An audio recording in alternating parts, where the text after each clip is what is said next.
Hey everyone! Hello, hello! I'm so excited today because we are going to do another blend review, which is one of my favorite things to do because it is so informative and it's very eye-opening to everyone who uses blends. And even if you don't use this particular blend, you can still learn a lot about the safety of essential oils and maybe other similar blends that you are using. So I'm gonna go ahead and get started. Hello, I cannot see who you are, but hello, whoever you are. In the future, if anybody, not now over live, but when we're finished, if you wanna click on the little Ecamm link just to allow Ecamm, which is the software that I use to communicate with Facebook, then I can see when you leave a comment on the live, but thank you so much for being here. So what I'm going to do is I'm going to share my screen with you so that we can walk through the blend together, and I'm going to show you exactly where to find it. So let's clear the screen. And again, we are going over doTERRA's DigestZen. And you know what? I actually might leave that up if it's not in the way, just because I want to make sure that everybody knows what blend that we are going to be going over. And then this is the link to the Essential Oil Blends Safety, where everyone can access this information. So let me go ahead and share my screen with you. This is our library where you can find all of the resources, leahjacobson.com/library.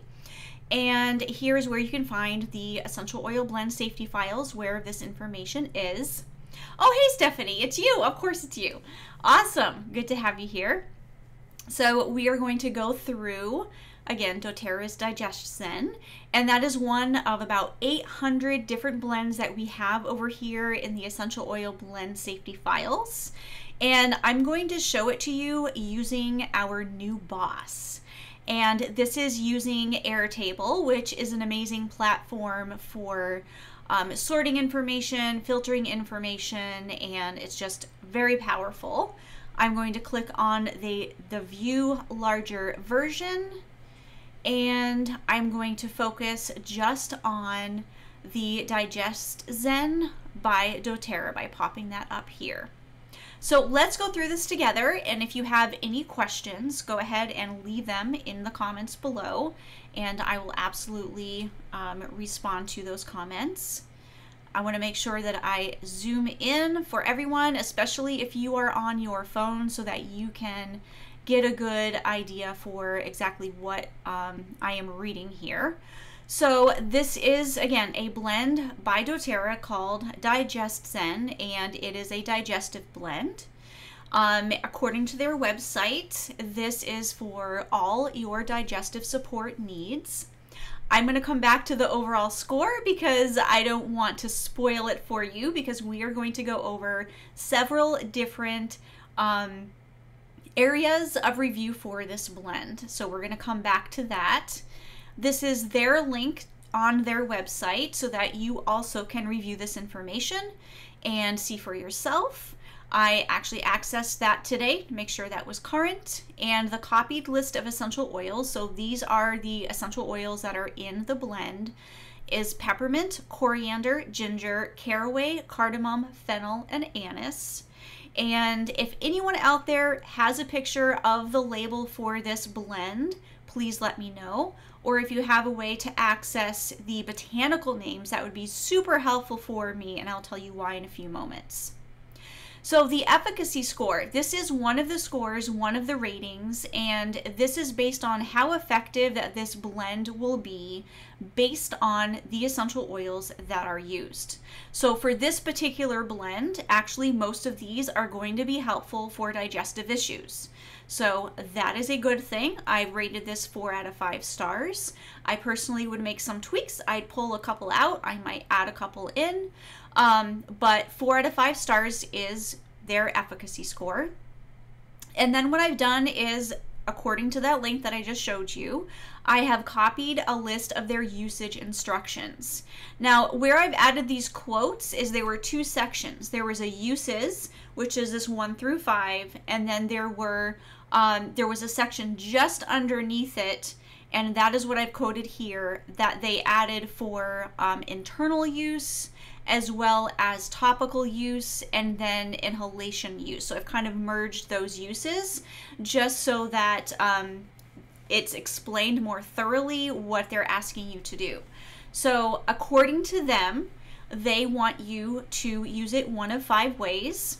That would be by adding a few drops to water to take internally. And then more specifically, they recommend diluting 1 drop in 4 fluid ounces of liquid.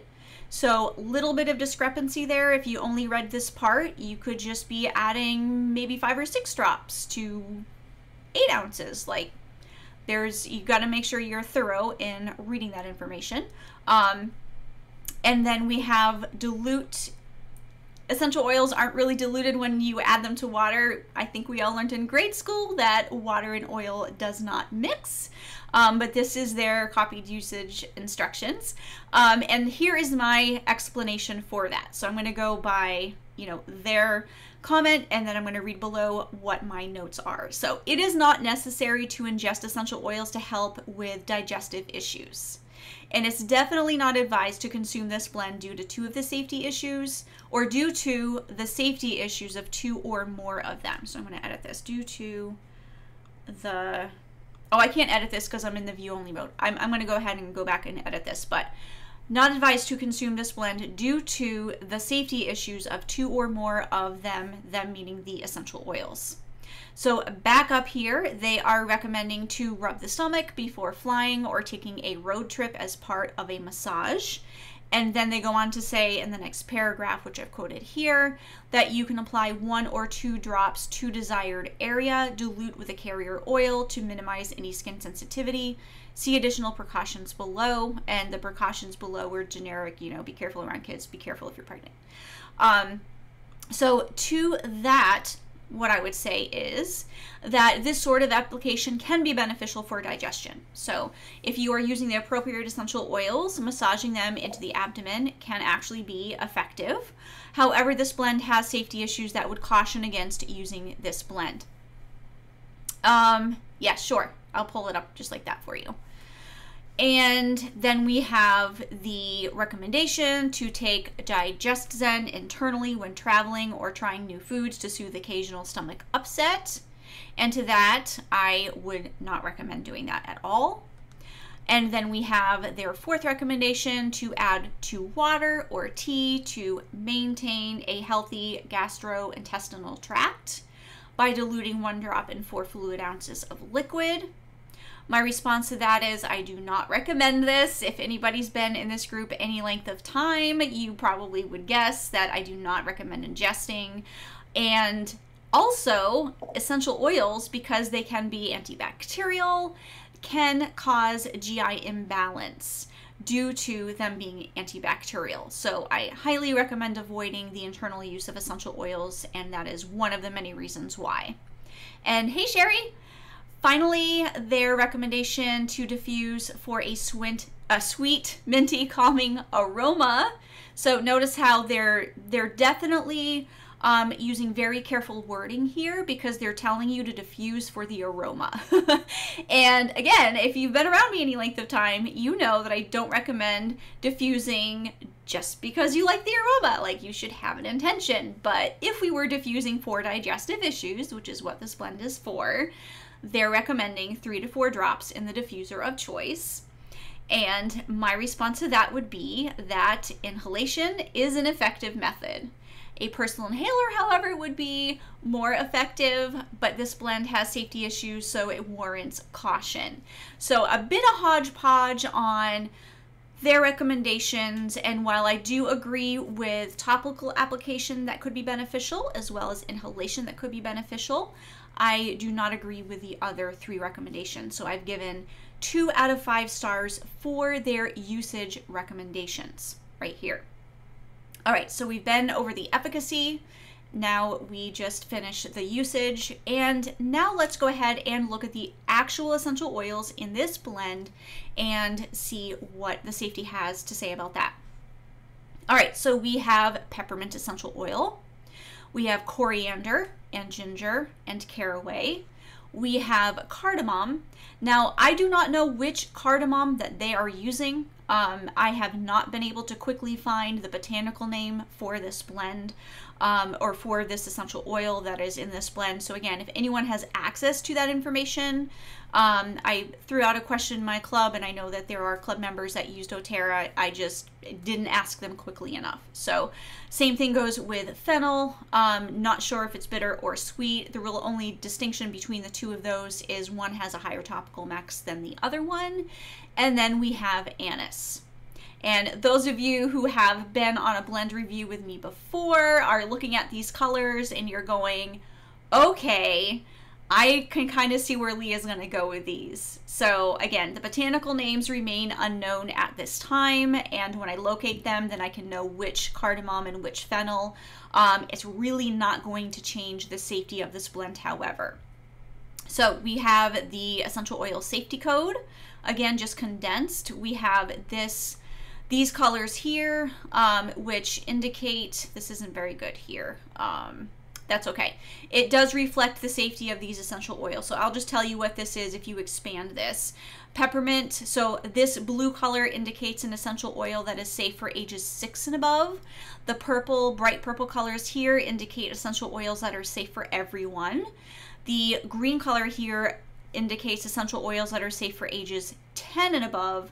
And then these black colors here indicate that these essential oils are not safe for anyone, no matter how you use them. So let's go ahead and dissect this a little bit further. So we have the ages safe to inhale. We have a mix here, like I just mentioned. We have 6 and above, 10 and above. We have do not use. We have topical use, which is actually the same. Sometimes these are different. In this case, it's not.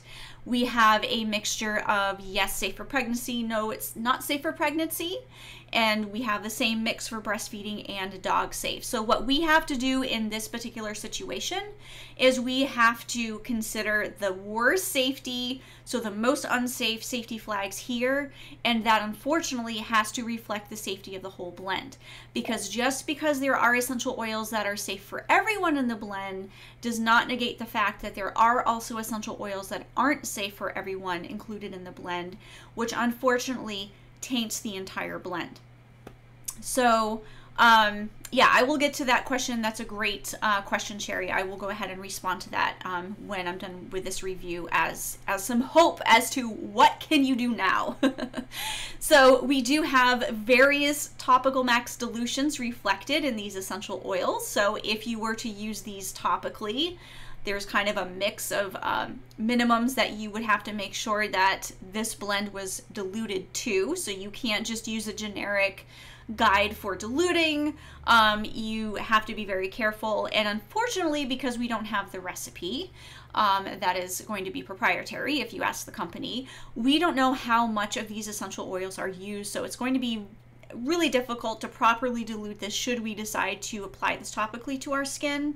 But I think you can kind of see where I'm going here. This blend is actually not safe to use at all. So good news is we don't have to worry about that. So the safety score, I've given it a 1 star out of 5 because it does contain several essential oils that should not be used. And that again is inhalation, topical use, and ingesting. And I'm going to go ahead and scroll for you, but just as a little bit of a spoiler, there are several essential oils here that are potentially carcinogenic, contain blood thinning properties, have safety interactions with medications, and safety contraindications. So there are a lot of potential interactions and contraindications, but as I scroll down, I will point out the ones that do apply to this blend. So 3 check marks means that there are 3 different essential oils in this blend that are flagged for this specific situation or issue. We have the interaction with aspirin. So yes, if you are taking a baby aspirin, or if you are on blood thinners, this has an interaction.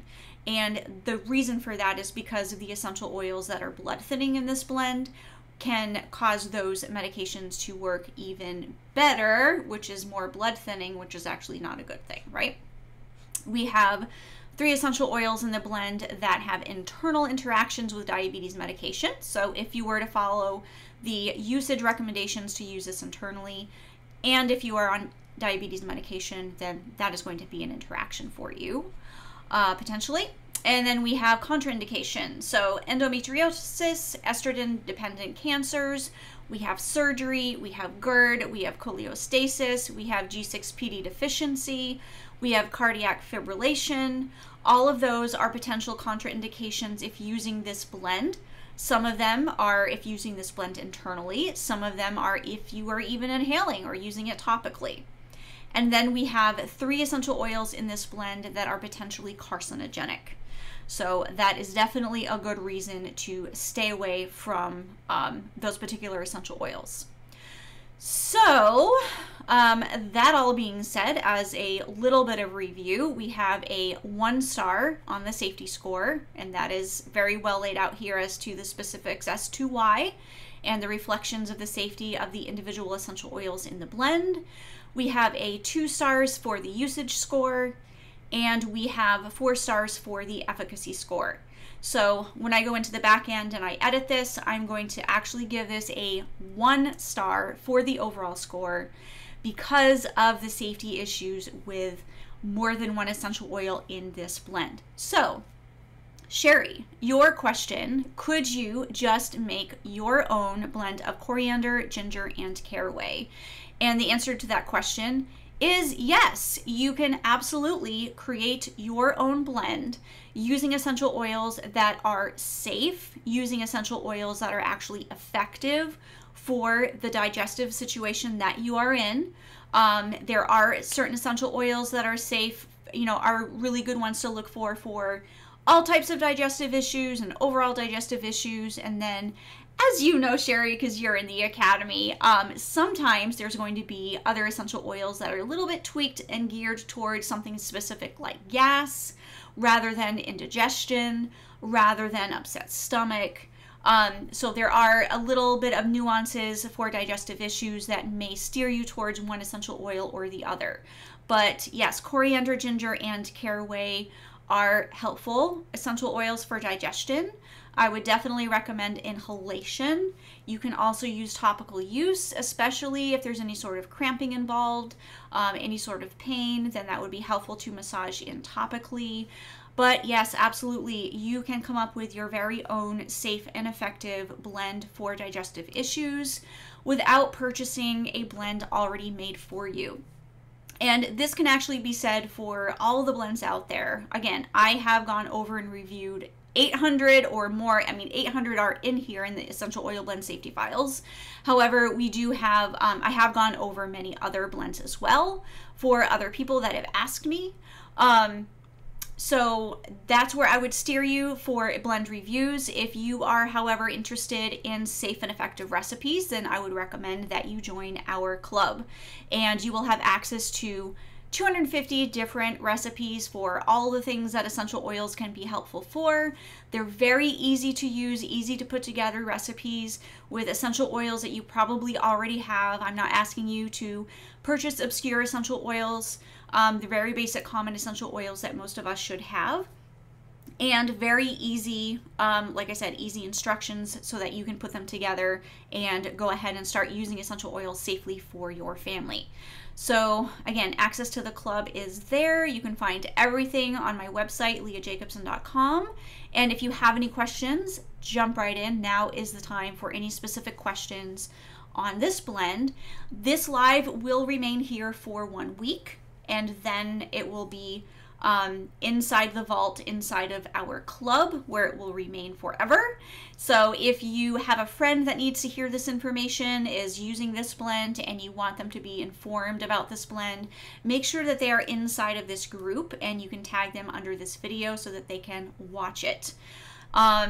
So Sherry's question, basically, DigestZen is not safe to use, period. I personally do not recommend it. I personally would not use it. And that is because, unfortunately, it does have some essential oils that are not safe for anyone to use. So, again, any questions, throw them at me, but I can kind of guess because I've been in this conversation before with people. And a couple of questions that I get are, but why is fennel unsafe and anise unsafe? Because we use the herb all the time and the herb is safe. Here's the thing, essential oils are not natural. Yes, I said it. Essential oils aren't natural. Now, they can come from natural sources, but they are artificially concentrated. They have been concentrated by means of people. You do not see essential oils lying around in forests already distilled, or lying around in your yard already distilled.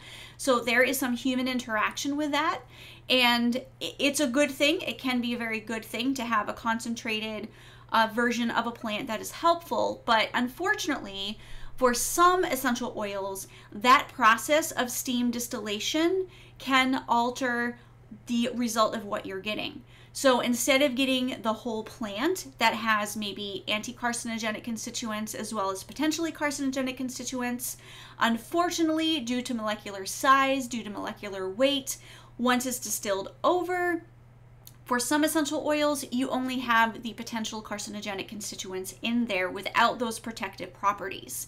So while you can consume basil and make pesto and eat it all day long, and it's wonderful and beneficial as the whole plant, as the leaves, unfortunately, the steam distillation alters it and makes it unsafe to use as an essential oil. There's only one chemotype of basil that I recommend. There's several others I do not recommend. Same with fennel, same with anise. If you want a digestive remedy for yourself or for your family and you want to use something natural, I would recommend just getting fennel seeds, just getting anise seeds, and using that instead, making a tea out of it. In fact, herbal teas can be more effective than essential oils. So I love essential oils. They're one of the tools that I use. I love herbs. I'm a certified herbalist as well. They're one of the tools that I use. Everything has its place, even surgery, even medication. They're all tools that we can use. So when we are looking at a specific health issue, we need to ask ourselves the question, what is the best remedy for this issue? For a lot of things, it can be essential oils, and for a lot of things, it can be herbs. In this situation, for digestion, essential oils can be a tool. They can be super helpful. But I would definitely steer clear of the fennel and the anise as far as the essential oil version goes, and I would look to the tea. It is very easy. I did this for my daughter when she was an infant and she had gas. I took the fennel seeds, threw them in some water, boiled them down, added some baking soda, and made my own gripe water. And it was very effective to help with that gas and that digestive upset. So you can have alternatives. There are other blends out there that are going to be safe, and you can make them yourself, save yourself some money, invest in 10 or 12 different essential oils that are going to be safe for your whole family that you can use for a variety of ways. And you can access all of those recipes right inside the club, and I can help you to customize those recipes as well. So thank you, Sherry. Great info regarding herb use versus essential oils. Yes, yes. And that's what a lot of people don't understand, especially it's easy to be caught up in the essential oil world. It's easy to be like, okay, how can I use up this essential oil? What essential oil can I use next? And I think the pressure of that comes from multiple different essential oil companies that are pushing the essential oil usage and just having you constantly be thinking, how can I get more drops in my body? How can I get more drops on my body? How can I inhale more drops of essential oil? Because they believe no matter how you are using those essential oils, that if as long as you are exposed to them, you are benefiting your body. And that is not my take on it. I recommend using essential oils when needed, if needed, as needed, and not just because. And that will definitely eliminate any potential adverse reactions that you have. Dilute, dilute, dilute. When you are applying topically, inhale. That is going to be the most effective way to use essential oils for a lot of different reasons. And ingestion has its use, but 99% of the time, 99% of us will never ever need to go to that point. All right, any other questions or comments that anyone has for this blend? Go ahead and let me know. Again, we just reviewed the doTERRA DigestZen Blend, and you can find that inside of the essential oil blend safety files, which is accessed through the library or through that link directly, and you can have access to over 800 blends and the safety thereof. And I have been slowly adding to Boss, the blends overview safety system, in a really cool interactive spreadsheet, the different safety, and I've been adding my opinion because you guys have been asking for this for years. Is okay, this is the safety, because I've gone over 800 different blends and added the safety there. But what is your opinion on how effective it is? So I've gone ahead and added that. I've had questions, what is your opinion on how they're recommending how to use this? So I've gone ahead and add 5-star, 1 to 5-star ratings for that as well, and then the overall score. So I've been in there adding more information to help you make a more informed choice. So again, if you have any questions, please go ahead and let me know. I'm not seeing any more now, but as the replay gets pushed out there by Facebook, hopefully, unless they suppress my video, which they are known to do, but I will be looking out for your questions and comments. All right, so have a great day. Talk to you later.